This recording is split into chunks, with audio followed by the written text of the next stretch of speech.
Yo, what up, guys? This is Eager Elo, reading back to you The Great and Powerful Trixie Falls in Love with a Pinecone, Part 5. Yeah, right, Spike sneered. A perfectly nice pony who likes to humiliate everybody she meets.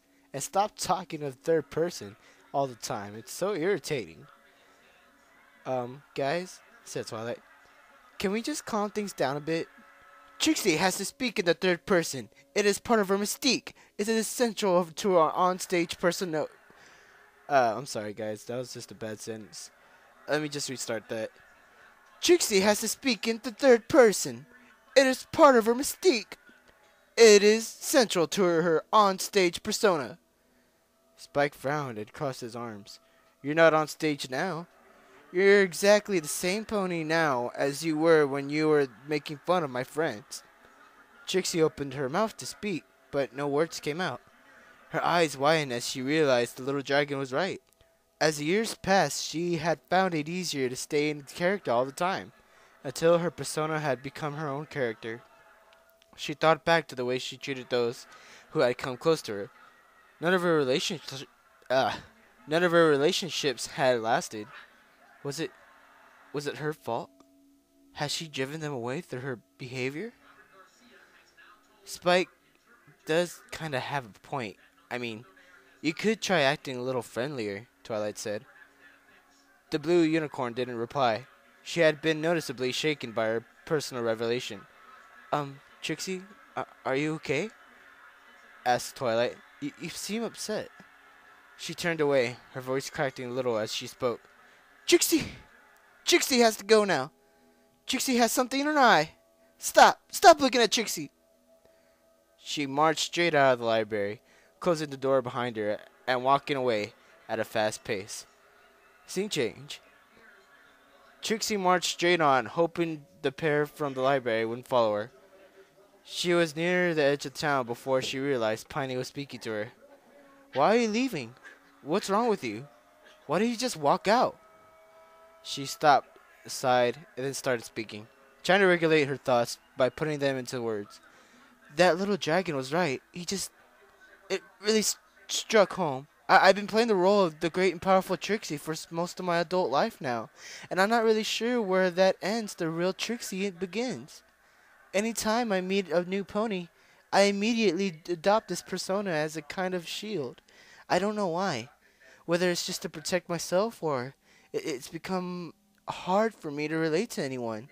There's no one I can act like myself around. No one I can make a real emotion connection with. In these past few years, there's been no one I've really come close to. In fact, there's been no one I really cared about. No one.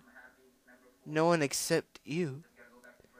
Trixie's blind as another realization hit her out of the blue. Oh, my Celestia, she murmured. Piney leaped down from its position in her cloak, clasped, and rolled in front of her. So you become an outsider is what you're saying, it said. You feel no pony cares, and you feel all alone. This is where I can help you. This is where I've been trying to tell you. You've had a taste of power I can give you. You've had a taste of what I can help you achieve. This is your time. This is what you become the pony you deserve to be. Piney, what are you saying? She stammered, still unable to come to terms with her latest revelation. I'm saying I want you to truly live up to your great as the great and powerful Trixie, said the pinecone, its voice raising in volume and grandiosity. I'm saying you deserve to have all of my power. Fulfill your destiny. Trixie, eat me. What? She stepped back appalled. No, I can't, Piney. Trixie, don't you see? Don't you think it has mere chance that we met? I have been looking for someone to become one with since the day I became a pinecone. That someone is you. This is not just your destiny, it is my destiny. What possible reason could you give for not wanting to fulfill it? Because Trixie squeezed her eyes shut as the words caught in the throat, the strength of emotion behind them closing as sorry about that. The strength of emotion behind them almost causing her to choke. Because I think I've fallen in love with you. The pinecone remained still as her words sunk in. The unicorn's declaration of love sparked something deep inside his wooden core, a great and powerful feeling that could only be summed up by one potent word. What? Trixie turned away, frightened by her own vulnerability. She was unable to look at Piney as her feelings spilled out. I know this doesn't make any sense. I know there's almost insurmountable obstacles in our way. For a start, I'm a Scorpio and you're quite clearly a Leo. But that doesn't mean I couldn't work out. You treated me with more kindness than anyone I've ever met, selflessly giving yourself to me just to make me happy. And you have made me happy, Piney. At first it was just friendship, but now I realize that it's something much more. It was confusing at first, but I feel like we're incontrollably linked. You are more than just a pine cone now. You become an intricate part of my character. I guess what I'm trying to say is, Piney, is do you feel the same way? Do you think it could work? Do you believe that a unicorn and a pine cone can be in love? There was a moment that hung in the air as Trixie hoped. I'm sorry. Let me restart that darn sentence. There was a moment that hung in the air as Trixie hoped against hope. I just messed up the sentence again. I don't know what's up with this. Okay, here we go. There was a moment that hung in the air as Trixie hopped against hope for a positive response. As the moment dragged on, however, she felt her heart sink.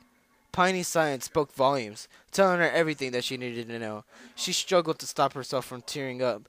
She had just poured her heart out, and the target of her affections had not even replied. A deathly quiet pervaded, with no noise at all except for the sound of munching. Wait, munching? She swirled around in horror. Piney was gone. In her place stood a pink pony with a poofy mane who was happily swallowing a mouthful of food. Pinecone crumbs dropped from her lips. Mmm, that was delicious, said Pinkie Pie, as she began to bounce away. Trixie's mouth hung upon the enormity of what just had sunk in.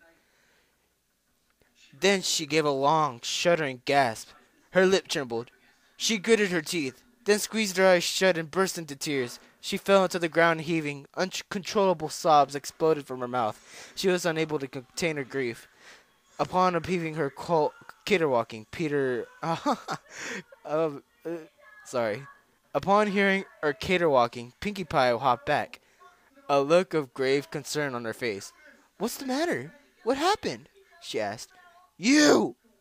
She shouted through her tears, with such a vitriol that Pinkie had to take a step back. Me? She squeaked, her eyes watering slightly from the forceful of the accusation. What did I do?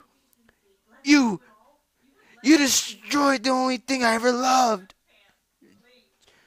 Trixie replied, finding it difficult to speak past her sobbings. The pine cone? She asked, before clutching her belly. Oh, that's funny. Funny? You think this is funny? You mock my pain? She cried. No, I mean, I think there was something funny in that pine cone I ate. Uh-oh. Pinkie gasped as she felt a surge of energy rush through her, and her body began to glow. Trixie moved away, watching fearfully as the pink pony began to grow taller. Large wings sprouted from her back, and a great horn erupted from her head. By the time the glow faded, Pinkie had grown to twice her original height, and her mane had turned into her eternal mist. But it was the metal helmet and the hoof armor that truly terrified Trixie. She would have recognized it anywhere. Any pony would have recognized it, for it was the armor of Nightmare Moon, she gasped, cowering before the imposing pink unicorn. The newly formed creature looked down upon the frightened unicorn, then spoke in a kindly voice. Yes and no, it replied. Our personalities have become one. I am now Nightmare Moon, and Pinkamena Diane Pie. It feels kind of weird, actually. Wait, you mean to say all this time? She stammered. Piney, you're Nightmare Moon? The alicorn bowed its head. I have not entirely been truthful with you for that, and I apologize. Yes, I was defeated by the elements of harmony and my essence to separate from Luna's body, and I needed to find a new host. Unable to find anything living, I fused with the nearest thing available. It was then a case of finding a new host, which is why I was on my way to Ponyville when you found me. What? What are you going to do? Whimpered Trixie. Oh, Trixie, said the pink piney moon hybrid. Relax. I can never hurt you. My desire to harm other ponies left me when I became one with Pinkie Pie. Now we are two minds in the same body. Perhaps I should take a friendlier form. Her horn glowed and her body shrank back down as we turned back to Pinkie Pie, allowing her more exuberant personality to take the reins. The Earth Pony checked herself over, impressed by her new ability. Oh, nifty. I, she coughed, still not fully recovered from her sobbing fit. I am so confused. Oh, it's simple, really. The fluffy maned abomination against nature, waving a hoof. Diamond Moon and I are now the same pony. Her emotions have become mine, and vice versa. When she merged with Luna, they had to fight each other to see who took control. But with us, we're happy to take a joint ownership. It's probably because our personalities are so similar. Similar? What? She cried. One of you is the darkest goddess of the night who sought to bring eternal damnation to Aquentia. The other is just a pink, fluffy pony. How in the name of Star Scroll the Bearded are you this too similar? Well, said the pink pony, we both like a good laugh. Right, said Trixie, who was willing to accept anything at this point. Then she gasped and stepped forward. Wait, so you remember the time we spent together? You remember me telling you how much I love you? Is my little piney still in there somewhere? How do you feel about me? The pink pony smiled and moved in close. Only one way to find out, she said, then leaned in for a kiss, one that held for a few minutes. Oh yeah, I knew this was coming. And I just didn't think it was taking so long. I'm sorry, I'll get back to the story. Pinky / Piney / Moon pulled away, then held Trixie in a long hug. I felt it too. You showed me so much kindness when I was in a itty bitty piney cone that I couldn't help but fall in love for you. No one's ever cared for Nightmare Moon like that before, and that pinky part of me can't help but be affected by it. Trixie smiled happily, then discreetly reached her hoof into her mouth and pulled out a piece of pine cone that was oh, that their kiss had dislodged from her lover's teeth. The pink pony smiled and wiped Trixie's cheeks. Dry your eyes. Pinky's here, she said, tapping her chest. Through her belly would have been more biologically accurate. Trixie had made a voice that was somewhere between a chuckle and a sniff. Wait, I don't even know. Oh my god, this went past 10 minutes. I am so embarrassed. I'm sorry, guys. I'm going to have to stop this. This is Eager Elo, and this is the Great and Powerful Trixie, Part 5. Thanks for listening.